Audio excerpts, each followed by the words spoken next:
आखिर ऐसा क्यों होता है कि ग्राहक आपके बिजनेस तक पहुंच ही नहीं पाते? वजह ना एक बहुत छोटी सी गलती हो सकती है। एक ऐसी गलती जो जाने अनजाने में करीब 90% बिजनेस ओनर्स कर रहे हैं। तो आज चलिए इसी पहेली को सुलझाते हैं। ये बात कुछ जानी पहचानी लग रही है ना?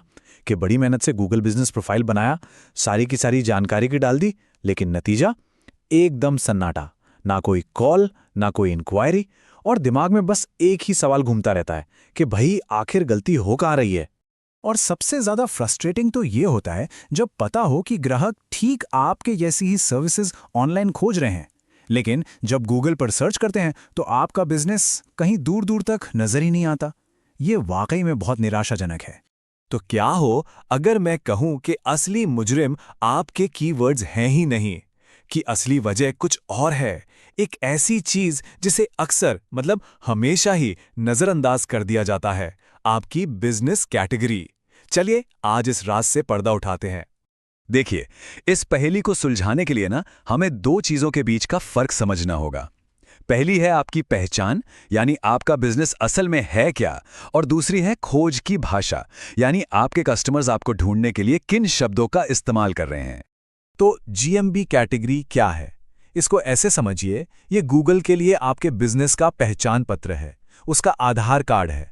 ये गूगल को बिल्कुल साफ साफ शब्दों में बताती है कि आपका बिजनेस असल में क्या है। क्या आप एक डेंटिस्ट हैं, एक जिम चलाते हैं, या एक मार्केटिंग एजेंसी हैं?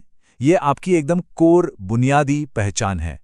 तो फिर कीवर्ड्स क्या हैं? कीवर्ड्स हैं आपके ग्राहक की भाषा। ये वो शब्द या सवाल हैं जो लोग गूगल सर्च बार में टाइप करते हैं जब उन्हें आपकी जैसी किसी सर्विस की जरूरत होती है, जैसे कि दांतों की सफाई या मेरे पास सबसे अच्छा डेंटिस्ट।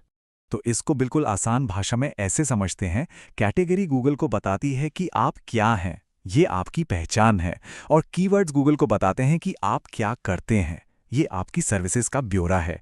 देखिए, दोनों जरूरी हैं, पर दोनों का काम बिल्कुल अलग अलग है।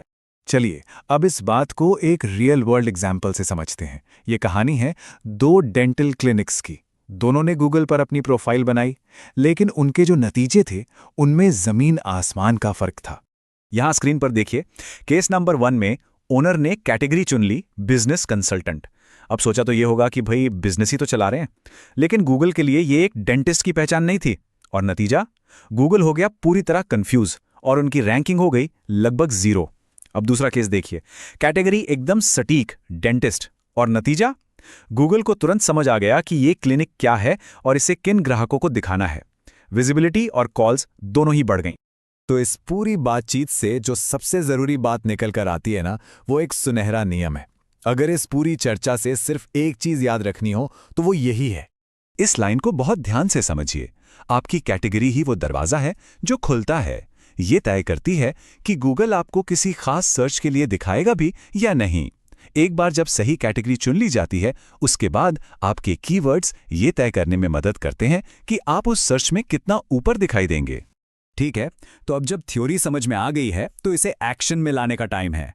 यहां कुछ बहुत ठोस कदम दिए गए हैं जिन्हें अपनी प्रोफाइल को बेहतर बनाने के लिए आज ही इस्तेमाल किया जा सकता है।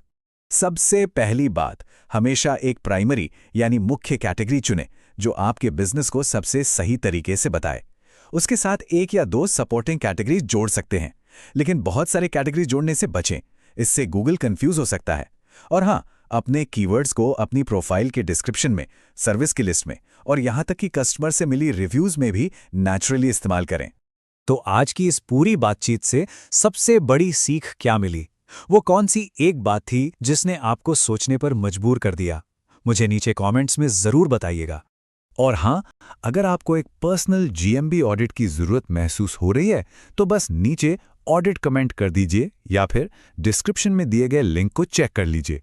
याद रखिए, सही कैटेगरी चुनना सिर्फ एक छोटी सी सेटिंग नहीं है, ये गूगल को ये बताने का तरीका है कि आप कौन हैं। अगली बार तक